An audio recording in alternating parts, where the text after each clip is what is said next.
고린도후서 2장 9절에서 17절까지 말씀. 고린도후서 2장 9절에서 17절까지 말씀. 신약성경 287면에 있습니다.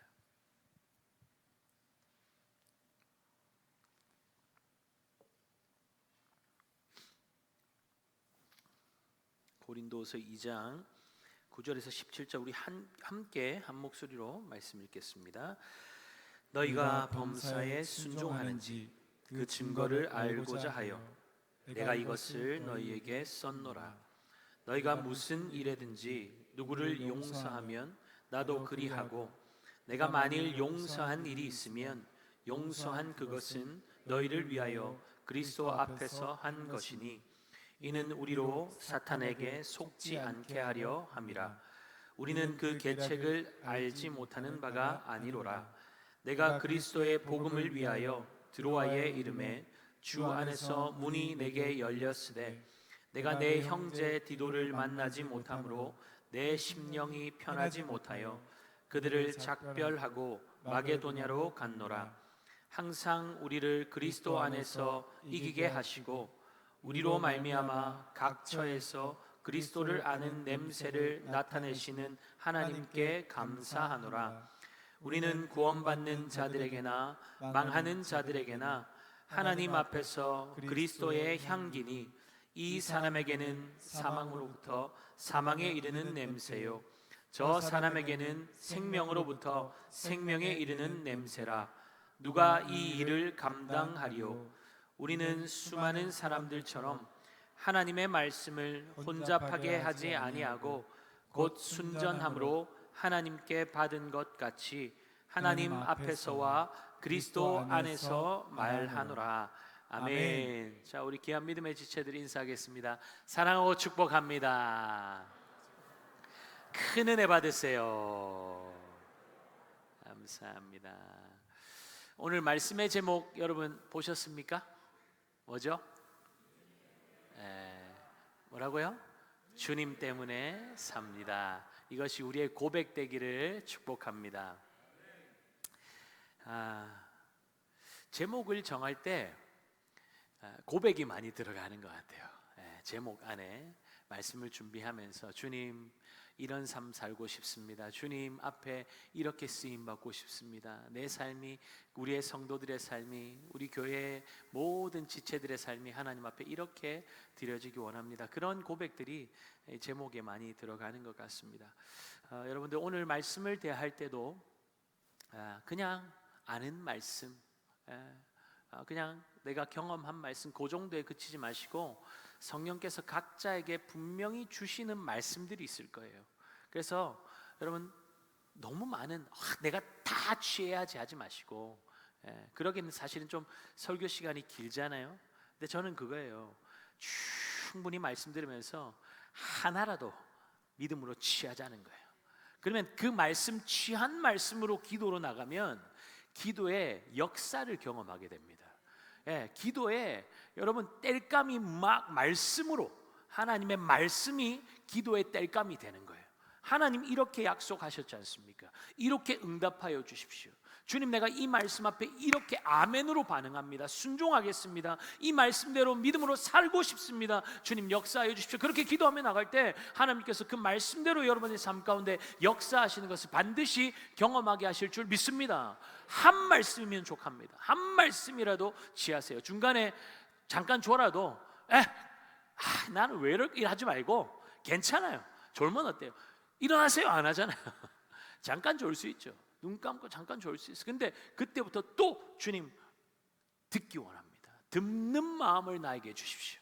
듣게 하십시오. 깨닫게 하십시오. 순종하게 하십시오. 그렇게 기도하면서 여러분들이 말씀을 받으면 오늘 하나님께서 여러분에게 작정하신 그 놀라운 은혜가 임하는 것을 반드시 경험하게 하실 줄 믿습니다.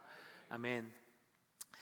지금 우리 인도네시아 족자카르타에서 우리 청년들 선교 사역이 진행되고 있는데 여러분 계속 그 기도 제목 가지고 기도해 주시고요. 또 생각날 때마다 같이 마음 모아 기도해 주시면 함께 선교하는 거예요. 그리고 갔다 왔을 때 나는 그 땅을 밟지 못했지만 이곳에서 보내는 선교사로서 기도하고 이곳에서 후방에서 지원 사격했지 그러면 그 선교에 여러분들이 함께 동참하는 거거든요. 그래서 여러분들에게 계속 부담 주려고 이런 이야기를 하는 것이 아니라 이런 의식을 가지는 게 중요해요. 여름에 선교 가면 가는 사람만 가나 보다, 뭐 재정이 있어서 가나 보다. 아닙니다, 여러분. 1년 동안 재정을 모아서 가는 사람들이 있고요. 막 많아서 가는 게 아니에요. 우선순위를 거기에 두니까 또 한번 그 시간을 드리는 겁니다. 맛을 보니까 그 맛을 잊지 못해서 또 가는 거예요.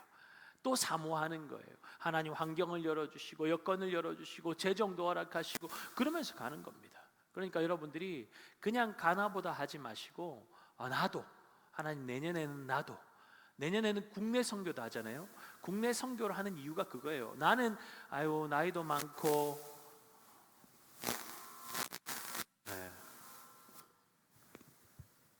그만하라는 거.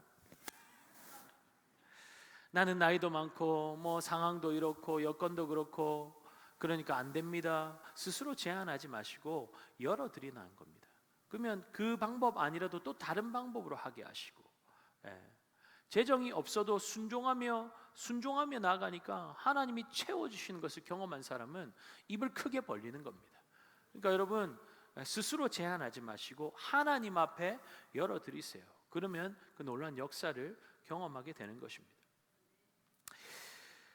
바울이 고린도 교회를 향해서 눈물의 편지를 썼던 이유를 4절에서는 그들에게 넘치는 사랑을 나타내기 위해서라고 밝혔죠. 그리고 또 다른 이유를 오늘 본문에서는 이렇게 말하고 있습니다. 9절입니다.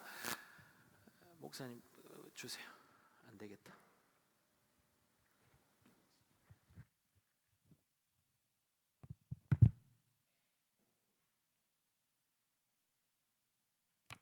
자, 9절 말씀 같이 읽겠습니다. 너희가 범사에 순종하는지 그 증거를 알고자 하여 내가 이것을 너희에게 썼노라. 바울이 잘못한 사람에 대해서 교회의 징계를 권고하였던 것은 단지 범죄한 사람에 대한 처벌 자체가 목적이 아니었습니다. 만약 처벌이 목적이었다면 그를 용서하고 위로하라는 권면은 하지 않았을 것입니다. 그렇다면 너희가 범사에 순종하는지 증거를 알고자 해서 편지를 썼다는 것은 어떤 의미일까요? 자신을 성도들의 신앙에 대해서 주인 노릇하는 자가 아니라 오히려 돕는 자라고 종과 같이 섬기는 자라고 밝혔던 바울이 갑자기 입장을 바꾸어서 자신의 권위와 권력을 유지하기 위해 얄팍한 수단으로서 그들의 순종을 요구하고 있는 것일까요? 그렇지 않겠죠. 바울은 지금 그리스도의 복음 앞에 순종을 요구하고 있습니다. 복음의 가르침에는 사람들의 마음을 위로하고 격려하는 내용도 있지만 성도들에 대한 준엄한 책망과 질책도 포함되어 있습니다. 누가복음 17장 3절에 예수님께서 뭐라고 말씀하십니까? 만일 내 형제가 죄를 범하거든 경고하라고 하죠. 그리고 회개하거든 용서하라고 말씀하시죠. 우리가 예수님을 내 인생의 구원자와 주님으로 영접할 때 그분의 말씀 또한 순종하겠다는 결단도 포함되어 있지 않습니까? 내가 원하는 말씀을 취사 선택하여서 순종하겠다는 것은 불가능한 것이죠. 그렇다면 범죄한 지체에게 경고하는 일이 쉽습니까? 물론 성도들 가운데 형제에 대한 징계를 경솔하게 남발할 수 있다는 우려가 있기는 하지만 성숙한 공동체, 성숙한 성도들은 주님이 주신 말씀을 자신의 편의에 따라서 악용하지 않을 것입니다. 오히려 내가 과연 누군가에게 경고를 할 자격이 있는가 두렵고 떨림으로 자신을 살펴보지 않겠습니까? 바울이 말하는 순종과 징계는 정죄의 칼날을 휘두르는 위협이 아닙니다. 나의 살을 깎아내면서 고통을 감내하는 사랑의 수술입니다. 말씀에 순종하여서 죄에 대해서 경고한다고 할지라도 자칫하면 경고를 받는 지체와의 관계가 깨어지게 될 위험 부담을 안아야 할 때도 있습니다. 그럼에도 주님의 말씀이라면 순종해야 한다는 것이죠. 연약함을 품고 가리어 줄 수는 있지만 죄까지 덮어버린다면 그 죄는 그 사람뿐만 아니라 공동체 전체에 누룩과 같이 번져나가서 주님의 몸을 상하게 할 수 있기에 죄는 반드시 징계해야 하는 것입니다. 바울은 고린도 교회 성도들이 지체의 영적인 유익과 교회의 유익을 위하여서 그 형제가 죄를 범했을 때 징계를 할 수 있을 정도까지 성숙하기를 바라고 있습니다. 바울이 순종하는 증거를 알고자 한다고 말하고 있는데, 이 말 안에는 어떤 마음으로 죄를 범한 형제를 징계해야 하며 죄를 범한 형제를 징계하는 것이 왜 성숙한 성도의 모습인가를 잘 나타내고 있습니다. 여기서 증거로 번역된 헬라어 도키멘이라는 단어의 원뜻은 시험을 통과해서 입증된 것, 곧 증거를 말합니다. 당시 이 단어는 금이나 은을 불에 넣어서 순도를 검증할 때 또 사용되었습니다. 정련되지 않은 금속 덩어리 안에는 귀한 금이 들어있지만 뜨거운 불 속에 들어가서 모든 불순물들이 걸러지기 전까지는 그것이 금인지 진짜 금인지를 알 수가 없죠. 상당한 시간 동안 불 속에 머물면서 찌꺼기가 다 타서 없어질 때에야 비로소 흠없는 순금으로 드러나는 것처럼 우리의 인생도 마찬가지라는 것입니다. 뜨거운 연단의 과정을 거쳐야 비로소 죄악의 불순물이 제거되고 주님이 쓰실 만한 온유한 성품으로 빚어지지 않습니까? 그러니까 여러분, 고난을 통과한 성도들, 믿음으로 통과한 성도들을 보면 날카롭지 않아요. 온유합니다. 겸손합니다. 죄를 범한 형제를 징계하는 과정에서 교회와 성도들은 이와 같은 정련의 과정을 거치게 됩니다. 형제를 사랑하는 마음으로 징계하려면 얼마나 마음이 아프고 얼마나 많은 생각을 해야 하고 얼마나 주저하고 또 얼마나 많은 기도를 해야 할까요? 공동체가 이런 시간들을 거쳐가는 것이 너무나 고통스러운 시간이지만 이런 과정을 통해서 성도가 갖추어야 할 단단하고 쓸모있고 주님이 원하시는 바람직한 성품과 자질이 조금씩 갖추어지게 되는 것이죠. 어쩌면 이 자리에도 지금 그 불같은 재련의 시간을 지나고 계신 분이 있을 것입니다. 관계가 깨어질까 두려워서 경고의 말을 삼키고 계십니까? 그래서 침묵이 계속 나의 심령을 찌르고 아프게 만들고 있을지도 모릅니다. 반대로 누군가의 권면 때문에 마음이 상해 있는 분이 있을지도 모릅니다. 성령님께서 우리를 그 뜨거운 불 속에 두시는 이유가 무엇일까요? 우리를 태워 없애려는 것이 아니죠. 순금으로 빚어 내시려는 것입니다. 히브리서 12장 8절에 징계는 아들이라면 다 받는 것이라고 말씀하시죠. 만약 징계가 없으면 사생자요 친아들이 아니라고 말씀하고 있지 않습니까? 징계를 시행하는 교회나 징계를 받는 당사자 모두 괴롭고 아프지만 그 시간을 통해 교회는 더욱 건강하게 주님의 몸으로 세워지게 될 것입니다. 우리 개인의 인생길도 마찬가지죠. 주님의 재련하시는 거룩의 불로 우리가 걸어가는 시간 속에서 우리는 주님이 쓰시기에 더욱 편하고 합당한 도구로 빚어지게 될 것입니다. 여러분, 욥의 그 고백, 나의 길 오직 그가 아시나니 그가 나를 단련하신 후에는 내가 순금같이 나오리라. 10절 볼까요? 너희가 무슨 일에든지 누구를 용서하면 나도 그리하고 내가 만일 용서한 일이 있으면 용서한 그것은 너희를 위하여 그리스도 앞에서 한 것이니. 용서의 중요한 원칙을 이야기하고 있죠. 자신에게 결례를 범했던 성도를 징계하도록 바울이 교회에 요청했던 것은 어떤 앙금이나 서운한 마음이 있어서 그랬던 것이 아니죠. 그 영혼과 교회 그리고 복음을 위해서였습니다. 회개하고 돌이켰다면 형제를 용서하는 것에서도 바울은 분명한 원칙을 제시하고 있습니다. 하나는 너희를 위하여, 성도와 교회의 유익을 먼저 고려하고 있죠. 그리고 다른 하나는 그리스도 앞에서 용서하라는 것입니다. 먼저 너희를 위하여라는 말을 생각해 보죠. 용서하지 않고 미움과 원망을 마음에 품고 있으면 그것으로 가장 상하는 사람이 바로 자기 자신 아닙니까? 앞선 구절에서 하나님은 죄를 범한 형제를 징계의 불 속에 넣어서 순금과 같은 성품으로 빚어 가신다고 했습니다. 그런데 그 정년의 과정이 징계로 끝나버리고 용서로 나아가지 않는다면 어떻게 될까요? 형제는 여전히 죄책 가운데 머물러 있게 되고 공동체 또한 여전히 상처 가운데 머물러 있게 되는 것입니다. 그러므로 용서는 그 사람을 위한 것이 아니라 너희를 위한, 곧 공동체 전체가 다시 온전하게 세워지기 위한 필수적인 걸음이라는 것입니다. 용서의 또 다른 원칙은 그리스도 앞에서입니다. 바울은 지금 자신이 그를 용서하는 것이 자기의 마음이 넓어서가 아니라 그리스도 앞에서 하는 것이라고 말하고 있습니다. 다시 말해서 용서의 근거는 나의 감정이나 상대방의 자격에 있지 않다는 것입니다.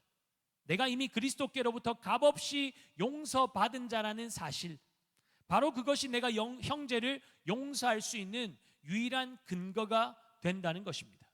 내가 용서할 자격과 위치에 있어서 용서하는 것이 아니라 내가 용서받은 자이기 때문에 용서하는 것입니다. 그렇다면 바울이 용서를 이토록 서두르는 이유는 무엇일까요? 11절 함께 봅니다. 이는 우리로 사탄에게 속지 않게 하려 함이라. 우리는 그 계책을 알지 못하는 바가 아니로다. 아멘. 아멘. 사탄의 계책이 무엇입니까? 하나 되지 못하게 하는 것 아닙니까? 사탄은 공동체의 하나됨을 깨뜨릴 때 항상 정죄를 사용합니다. 너 때문에 우리가 이렇게 된 거야. 너 때문에 우리가 하나 되지 못하는 거야. 네가 이렇게 하지만 않았어도 우리는 지금처럼 안 됐을 거야. 원망하고 탓하고 손가락질하며 거리를 두게 합니다. 그렇게 사단은 한 영혼을 짓밟고 상하게 만들죠. 그렇게 공동체에 발도 붙이지 못하도록 벼랑 끝으로 몰아붙이는 것입니다. 물론 잘못했겠죠. 징계를 받아야 합니다. 그런데 나도 죄인이었지만 주님의 용서하시는 그 사랑을 입지 않았습니까? 죄인이었던 자가 무죄한 사람처럼 누군가를 정죄하는 자리에 어찌 담대하게 설 수 있겠습니까? 근데 사단이 계속 우리에게 충동질하는 것이 무엇입니까? 주인의 자리에 서라는 것이죠. 그 자리에 네가 서서 네가 질서를 만들라는 것 아닙니까? 네가 상황을 깔끔하게 정리하라는 것 아닙니까? 심판하고 정죄하는 자리는 우리 자리가 아닌데도 말입니다. 우리는 감히 그 자리에 설 수 있는 자격이 없습니다. 그럼에도 교회 안에서 그런 위치에 있는 분이라면 더욱 겸손한 마음으로 주님 앞에 자신을 세워야 할 것입니다. 리더십들, 그리고 그 일을 행하는 자리에 주님을 모셔야죠. 주님이 원하시는 뜻을 분별해야죠. 철저하게 주님의 뜻만이 온전히 설 수 있도록 자신은 주님이 사용하실 깨끗한 통로로서 들어져야 하는 것입니다. 사실 죄인의 자리, 영원한 형벌을 받아 죽는 사망의 자리가 우리의 자리 아니었습니까? 내가 그 자리에 있어야 되는 것 아니었습니까? 주님께서 아무런 자격도 없고 죄로 인해서 영원히 죽을 수밖에 없던 우리를 사랑하사 십자가 지시고 생명의 길을 열어주셨기에 우리는 그 놀라운 은혜를 입은 자들입니다. 그런데 어느새 그 은혜는 사라져버리고 벌 주고 제재하고 판단하고 기강만 잡고 있다면 그런 공동체 안에서 어떤 은혜와 평강을 발견할 수 있을까요? 그러면 딱딱하게 굳어지고 기쁨이 사라지고 늘 살얼음판을 걷는 재미없고 숨막히는 신앙생활이 이어지는 것이죠. 늘 정죄하고 판단하고 그렇게 겨우 이어가는 신앙생활 속에 어떤 기대가 있겠습니까? 사람에 대해 쓴 마음을 가지고 교회에 안 가면, 예배 안 드리면 하나님께 혼날까 봐 지체들과 적당한 거리에서 그저 형식만 유지하는 신앙생활을 이어가는 것이죠. 여러분, 이것이 사단의 괴계 아닙니까? 그러면 성도와 성도가 하나 되고 지체됨을, 가족됨을 누리지 못하는 것뿐만 아니라 하나님과의 관계도 절대로 가까워질 수가 없습니다. 이것이 사단이 좋아하는 형식화된 외식적인 신앙생활입니다. 그러므로 모든 일을 진행할 때에 우리가 항상 기억해야 할 것은 무엇일까요? 나의 마음의 생각과 말과 행동 모든 것이 그리스도 앞에서 행해지고 있냐는 것입니다. 그리스도 앞에서 말하고 있나? 그리스도 앞에서 이 일을 결정하고 있나? 그리스도 앞에서 이 행동을 하고 있나? 그것을 점검해야 하는 거죠. 주님은 어디에나 계십니다. 여러분의 골방에서, 차 안에서 은밀하게 행해지는 일들을 보고 계십니다. 불평과 원망을 늘어놓고 누군가를 험담하는 그 자리에도 주님은 계십니다.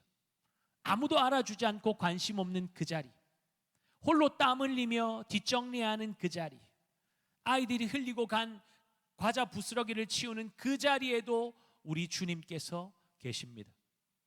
오해받고 속상해서 남몰래 눈물 흘리는 그 침상에도 주님은 함께하고 계십니다.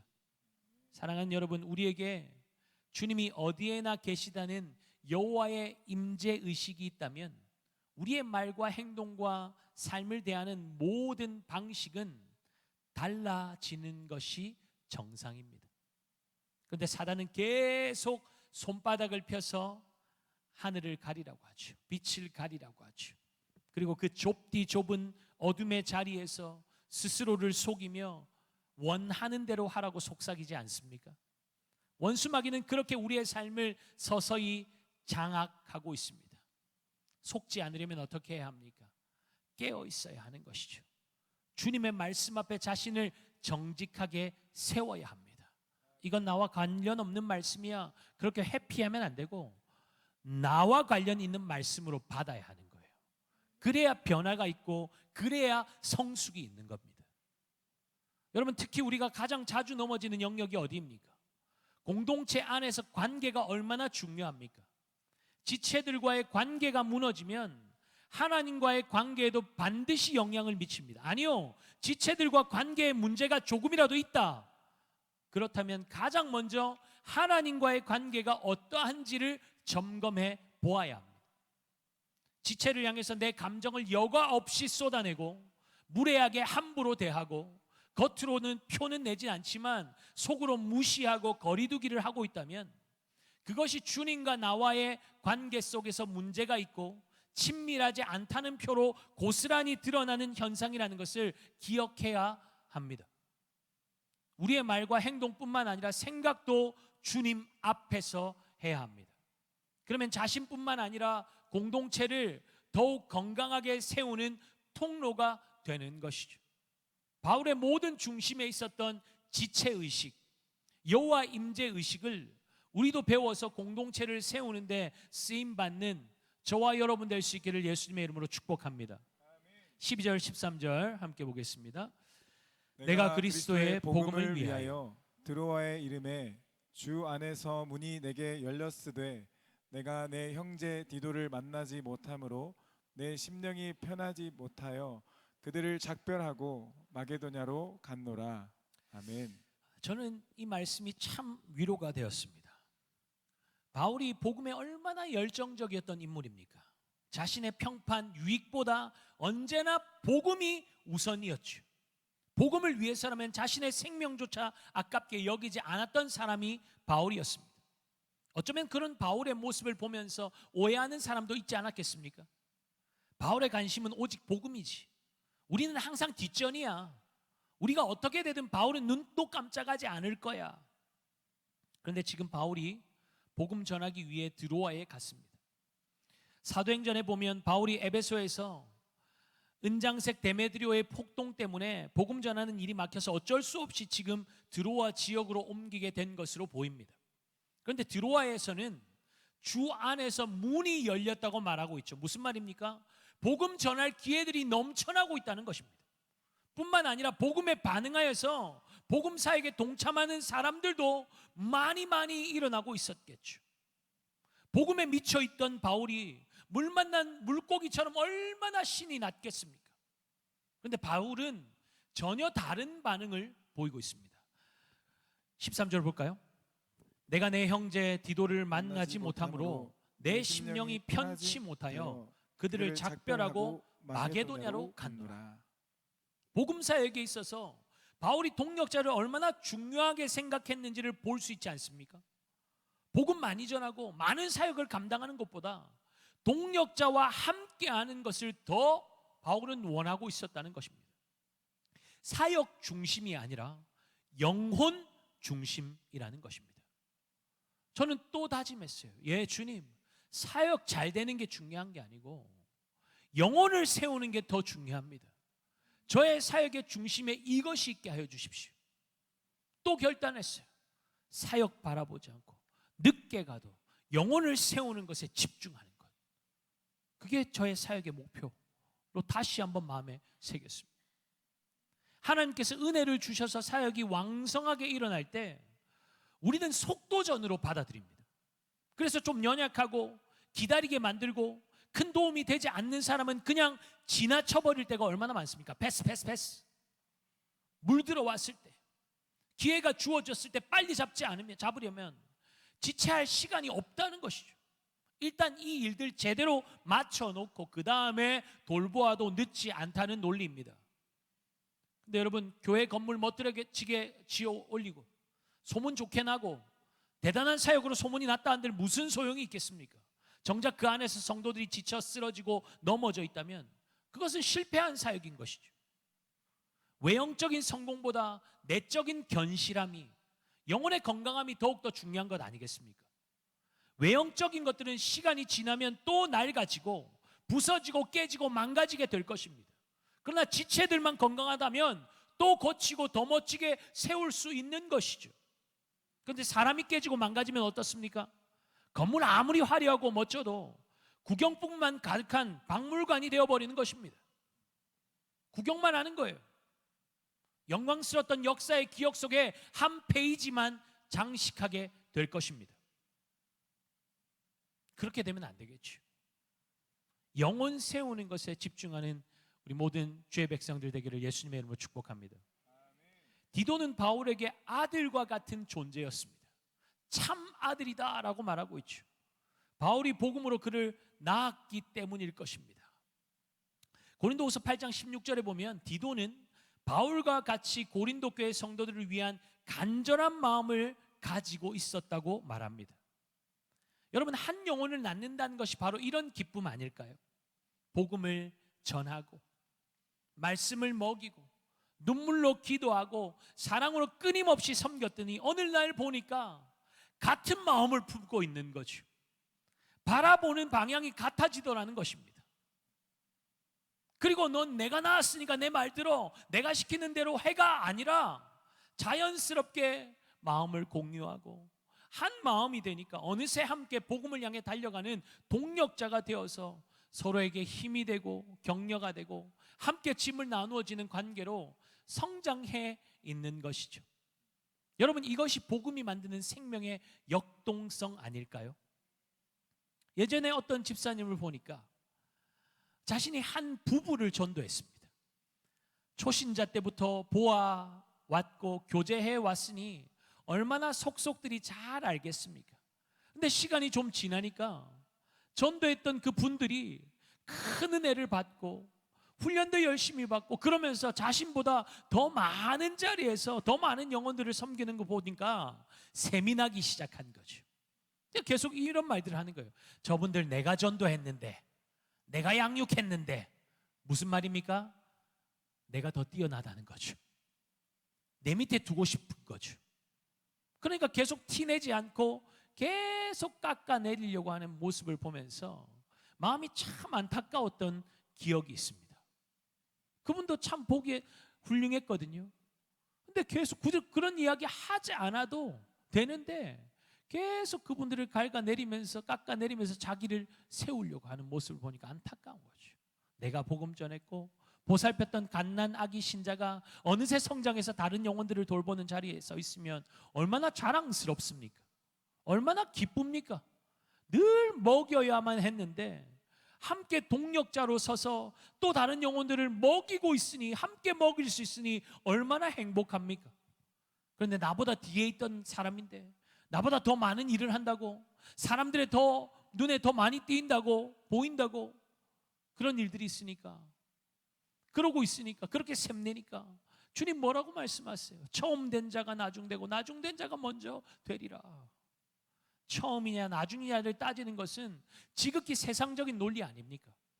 우리는 그저 주님이 주신 은혜에 감사하면서 나에게 주신 은사를 가지고 영혼들을 섬기고 동력하고 그렇게 주님이 오실 날을 준비하면 되는 것 아닙니까? 주일에 나눌 말씀이지만 누가 더 크냐 따지고 있어 봐야 자신에게 공동체의 하나님 나라에 유익이 전혀 없다는 것을 우리는 기억해야 합니다.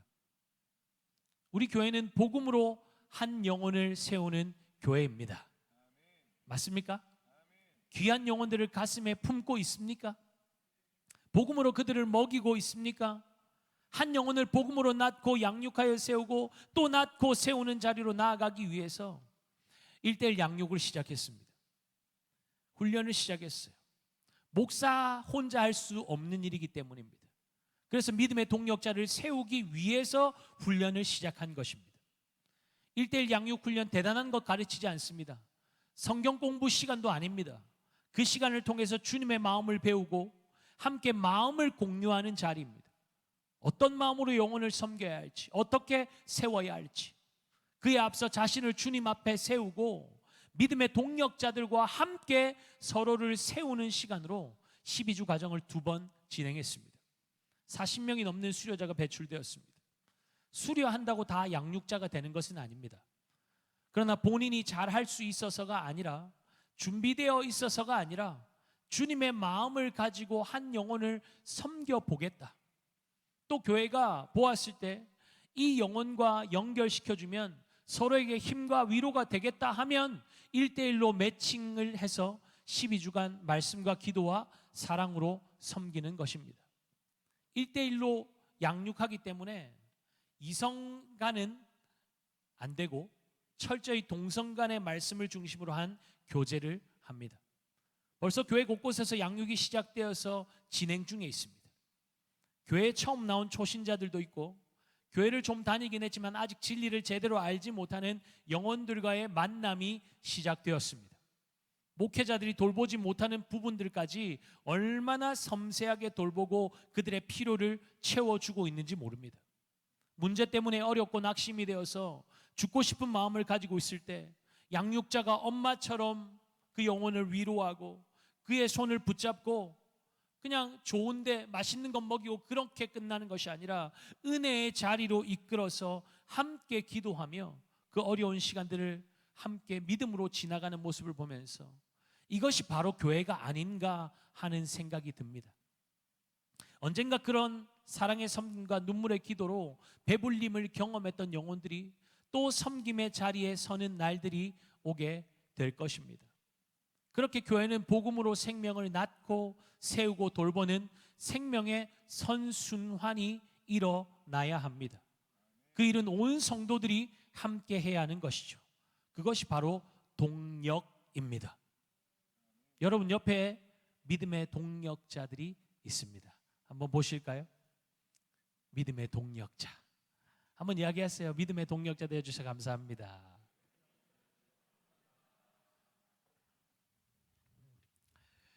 홀로 가면 빨리 갈 수 있다고 생각할지 모르겠지만 멀리는 갈 수 없죠. 멀리 갈 수 있다 할지라도 재미있게는 못 갑니다. 우리는 빨리 도착해야 하는 목표를 가지고 이 길을 걷는 사람들이 아닙니다. 느리고 더디더라도 함께 발맞추어서 주님 나라를 지금 누리며 사는 사람들입니다. 여러분에게는 얼마나 많은 동력자들이 있습니까? 복음으로 사랑으로 품고 있는 영혼들이 얼마나 되십니까? 신앙생활의 연수가 쌓일수록 복음으로 낳고 동력자로 세운 영혼의 숫자가 계속적으로 불어나고 있습니까? 동력자들과 함께 한 마음을 품고 한 방향을 향해 달려가고 계십니까? 바울에게는 디도가 같은 마음을 품은 믿음의 참 동력자였습니다. 그러니 바울은 고린도 교회에 보내는 편지를 디도의 손에 들려서 보낼 수 있었던 것이죠. 바울과 같은 마음으로 그들을 대할 것을 신뢰할 수 있었기 때문입니다. 아마 바울은 고린도에 갔던 디도를 드로아에서 만나기로 했던 것 같습니다. 그런데 배편에 문제가 생겼는지 디도를 만날 수가 없었던 것이죠. 지금 바울의 심령이 편치 않은 이유는 동역자 디도를 만나지 못해서이지만 어쩌면 그 마음 한켠에는 고린도 교회 성도들에 대한 염려도 함께 자리하고 있지 않았을까요? 고린도 교회 성도들이 현재 어떤 상황인지, 믿음으로 말씀 앞에 순종하고 있는지, 모든 관심이 영혼들에게 집중되어 있었기에 복음 전하고 복음의 사역을 감당하는 것보다 동역자 디도를 만나는 것에 바울은 더욱더 마음을 쓰고 있는 것입니다. 저는 여기서 무엇이 더 먼저가 되어야 하느냐를 이야기하는 것이 아닙니다. 동역자를 사랑하고 존중하고 함께 한 마음으로 동역하는 것, 그를 존귀하게 여기는 것 또한 복음의 일이라는 것을 말씀드리고 싶은 것입니다. 많은 사람에게 복음은 잘 전하고 전도는 많이 하는데 지체들과의 관계가 깨어져 있다면, 지체를 함부로 대하고 있다면 주님 그것으로 영광 받으시지 않을 것입니다. 주님 기뻐하시는 것은 영혼 구원과 예배 아닙니까? 그런데 마태복음 5장에서 하나님 앞에 예물을 제단에 드리려다가 형제에게 원망 들을 만한 일이 생각나거든 어떻게 하라고 말씀하시죠? 먼저 가서 형제와 화목한 후에 와서 예물을 드리라고 주님께서 말씀하고 계시죠. 그 이유가 무엇이겠습니까?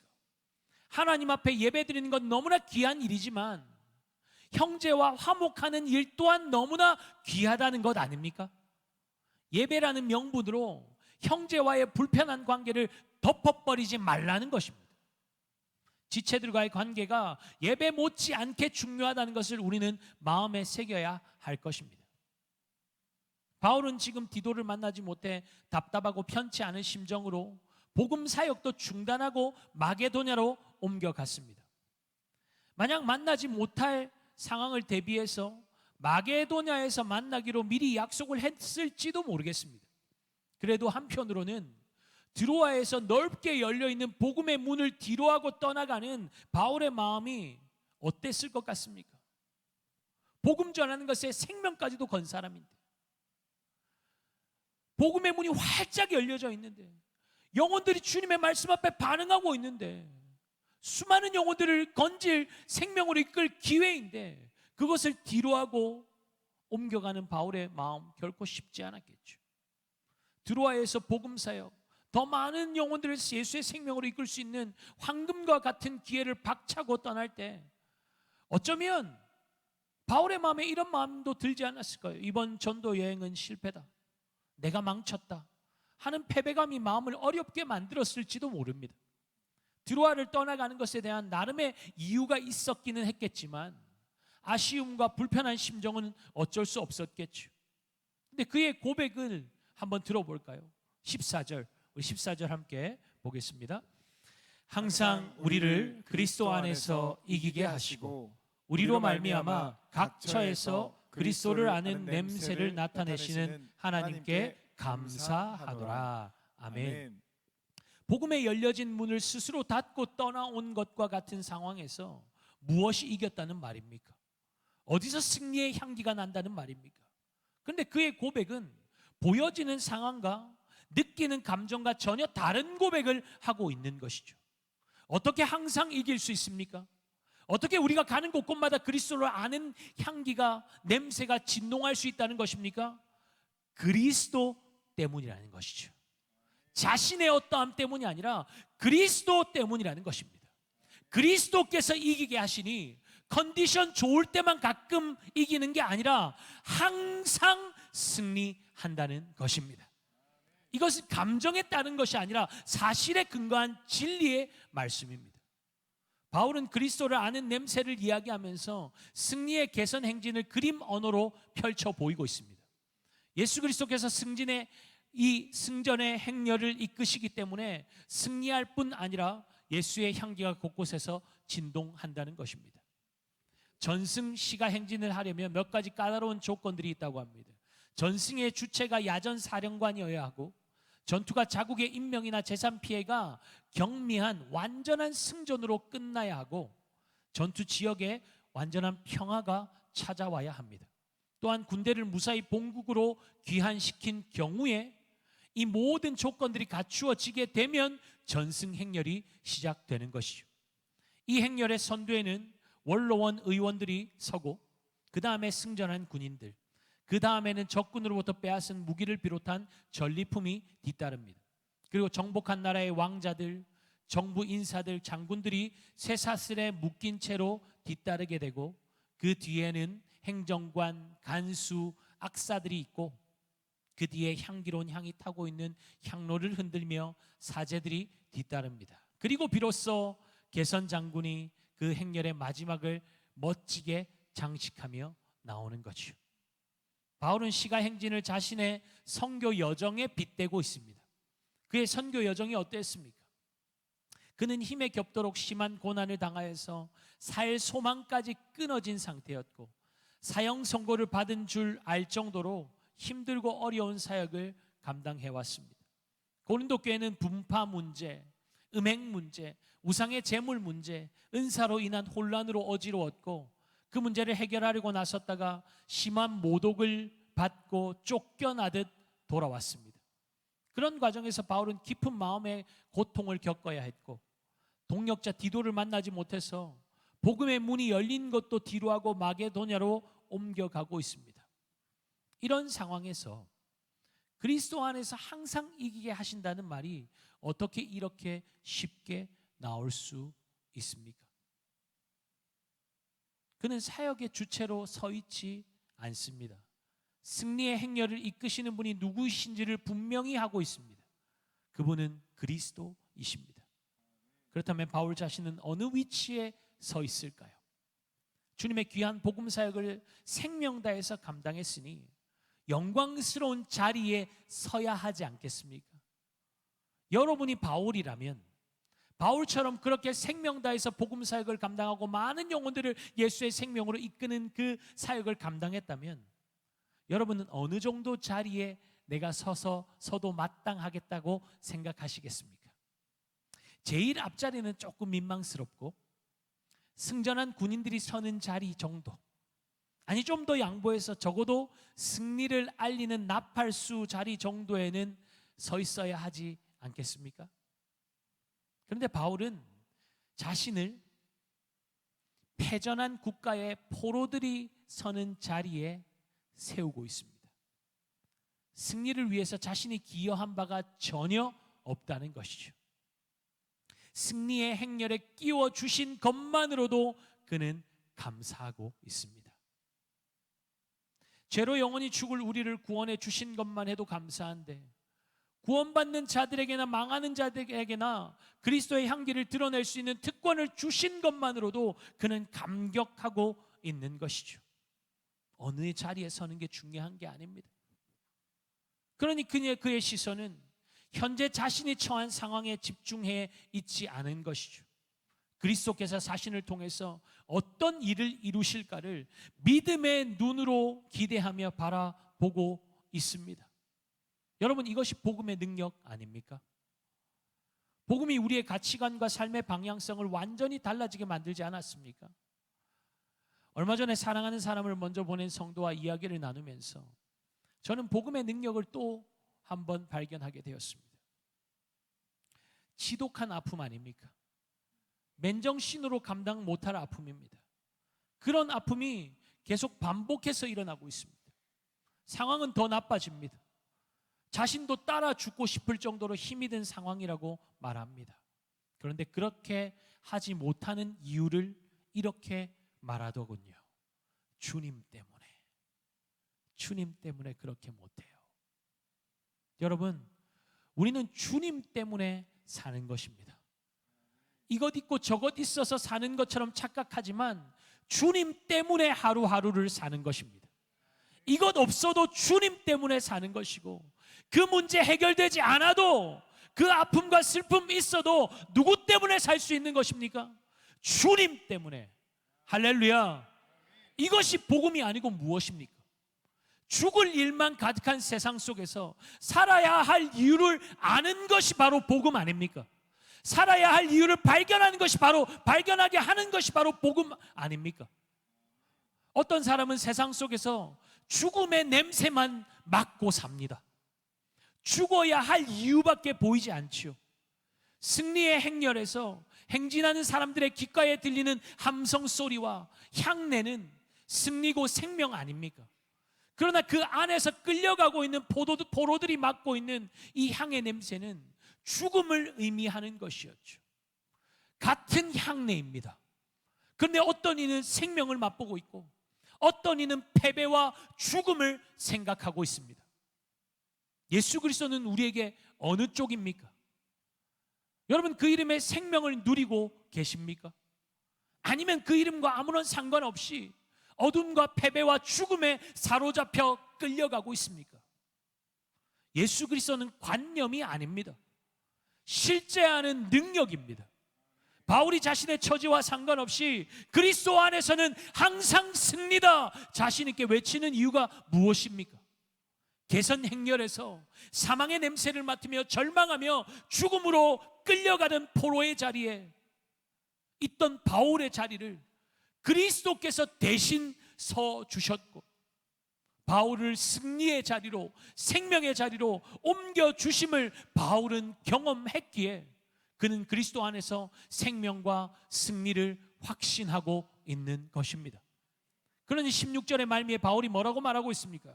누가 이 일을 감당하리요? 여러분, 복음의 사역 누가 감당할 수 있습니까?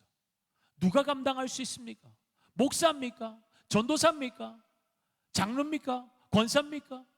누구든 감당할 수 있죠. 어떤 사람이 복음을 감당할 수 있습니까? 복음을 경험한 사람만이 감당할 수 있는 것입니다. 직분이 감당하게 하는 거 아니에요.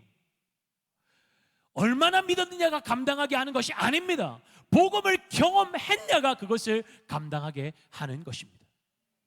머리로 아무리 많이 알아도 소용이 없습니다. 예수 오래 믿었다고 되는 것이 아닙니다. 복음의 정면으로 부딪히고 박살이 나고 나는 주님이 아니면 아무것도 할 수 없는 자입니다. 그 자리에 서 있는 자만이 복음을 감당할 수 있는 것입니다. 복음 사역에 쓰임 받는 것입니다. 17절 말씀 우리 함께 볼까요?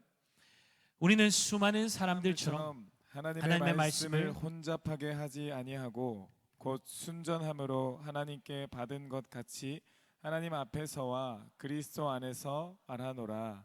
아멘. 네. 왜 말씀을 혼잡하게 만듭니까? 어설프게 경험하니까 그런 것이죠. 제대로 모르니까 이것저것 갖다 붙이고 주님의 뜻과 상관없는 내가 복음을 외쳐대는 것입니다. 복음은 심플합니다. 복잡하지 않습니다. 그러나 심오하죠. 이론적으로 많이 안다고 복음을 경험했다고 말할 수 없습니다. 신학교 졸업했다고 다 안다고 말하면 엄청난 교만이죠. 파고 파도 제대로 알 수 없는 것이 복음입니다. 복음은 경험하는 거예요. 씹고 뜯고 맛보고. 신학교 졸업 안 해도 목사 될 수 있다고 주장하는 분들이 많습니다. 그리고 비행기 타고 잠깐 해외로 나가서 목사 안수 받고 와서 목회하는 분들이 있습니다. 그런 분들을 일컬어 태평양 신학교에서 안수 받았다는 우스갯소리를 하기도 합니다. 어디서 어떤 복음을 가지고 왔는지 무엇으로 분별할 수 있습니까? 정식 신학 교육을 받으면 적어도 그분의 신학이 어떠한지 제대로 된 신학인지 점검할 수 있는 기준이라도 있죠. 그런데 어디서 신학했는지 어떤 훈련을 받았는지도 모르는 분에게 왜 머리를 들이밀면서 안수해 달라고 합니까? 그분이 어디로 이끌지 어떻게 알고요? 여러분, 복음은 누구에게나 열려 있고 신학교육 받은 자나 받지 않은 자나 누구나 전할 수 있습니다. 하지만 그렇다고 해서 교회 밖에서 검증되지 않은 아무에게나 성경 교육을 받아도 된다는 말은 아닙니다. 이단들도 다 예수 이야기를 합니다. 그런데 끝이 다르지 않습니까? 언제 그 속내를 드러낼지 알 수 없습니다. 그러하기에 교회 안에서 훈련받고 교회에서 정해진 은혜의 자리에 와서 기도하시라는 것입니다. 기도원에 기도하러 가는 것도 여러분 분별하셔야 합니다. 기도원이 잘못된 것이 아니지만 신령하고 능력 있는 강사가 왔다고 찾아가서 기도받고 뭔가 거기서 문제 해결받고 그런 것에 목적을 두면 잘못 가게 될 소지가 너무나 많습니다. 교회에서는 기도할 자리가 아무리 많아도 참석하지 않으면서 기도원 열심히 찾아다니는 것은 좀 문제가 있는 것 아니겠습니까? 누가 교회 밖에서 성경 공부 인도하고 있는데 은혜롭더라 같이 가자 하면 여러분 절대로 참석하면 안 됩니다. 그분이 어떤 분인지를 어떻게 압니까? 무엇으로 검증해요? 여러분 혹시나 그런 일이 있으면 꼭 교역자에게 점검을 받으세요. 물어보세요. 한번 물어보는 거 어렵지 않지 않습니까? 물어보세요. 내가 성경 공부 가르쳐 줄게 그런다고 같이 하면 안 됩니다. 아까 1:1 양육 잠깐 말씀드렸는데 1:1 양육 훈련은 성경 공부 아니라고 말씀드렸습니다. 성경을 중심으로 나눔과 교제가 있다는 것이지 일방적으로 성경 강의를 하는 것이 아닙니다. 교회 안에 질서를 두는 것은 계급 구조 서열을 만드는 것이 아닙니다. 교회의 건강성을 위해서입니다. 혼잡해지는 것을 막기 위함입니다. 복음 전하는 일은 생명과 죽음을 구분하는 일이죠. 이 중차대한 일을 어찌 아무나 대충 감당할 수 있다는 말입니까? 진리로 무장하고 분별하고 깨어서 주의 말씀을 붙잡고 주님이 이끌어 가시도록 철저히 순종하며 두렵고 떨리는 마음으로 감당해야 하는 것이죠. 복음을 전할 때 우리가 반드시 마음에 새겨야 할 것은 내가 아니라 주님이 하신다는 것입니다. 아멘입니까? 여러분 교회는 누가 이끕니까? 주님이 이끄시는 것입니다. 여러분 여기서 벗어나면 끝나는 거예요. 끝나는 거예요. 내 힘이 더 들어간다? 끝난 겁니다. 우리는 그 놀라운 구원 사역에 끼워주시는 은혜를 받은 것입니다. 끼워준 거예요. 자격이 돼서 넣어준 게 아니고 자격이 돼서 네가 아니면 안 돼가 아니라 그냥 주님이 은혜로 끼워주신 거예요. 그러니 자신의 경험과 생각을 배제하고 순전함으로 철저하게 하나님이 주시는 말씀 그대로를 전하면 되는 것입니다. 그 말씀에 순종하면 되는 거예요. 여러분 복음 전할 때 설득시킬 필요 없습니다. 복음에 반대하면서 딴지를 거는 사람에 대해서 화를 내면서 변호할 필요도 없고요.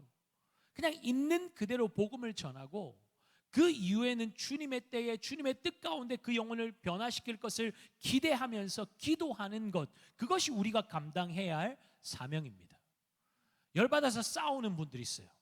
내가 이 기막힌 논리로 진리의 말씀으로 코를 납작하게 해주리라. 이기면 뭐합니까? 영혼을 잃어버리는 건데요. 그 영혼이 내 다시는 안 간다. 그러면 어떻게 할 겁니까? 이기고 지는 게 문제가 아니에요. 복음이 그에게 들려지는 것이 중요한 것입니다. 바울의 사역에 그것이 철저하게 기준으로 세워져 있었기에 그를 통해 복음의 역사가 풍성하게 드러났던 것 아닙니까? 사랑하는 여러분, 우리를 통해서 그리스도의 생명의 복음이, 그 생명의 향기가 우리가 가는 곳곳마다 퍼져가는 은혜가 있기를 예수님의 이름으로 축복합니다. 그 생명의 향기는 죽음의 냄새를 삼켜버릴 것입니다. 예수 그리스도의 이름을 가지고 믿음으로 밟는 땅마다 하나님 나라로 변화되는 역사가 저와 여러분을 통해 일어나는 은혜가 있기를 예수님의 이름으로 축복합니다. 우리 다 함께 자리에서 일어나서 찬양하며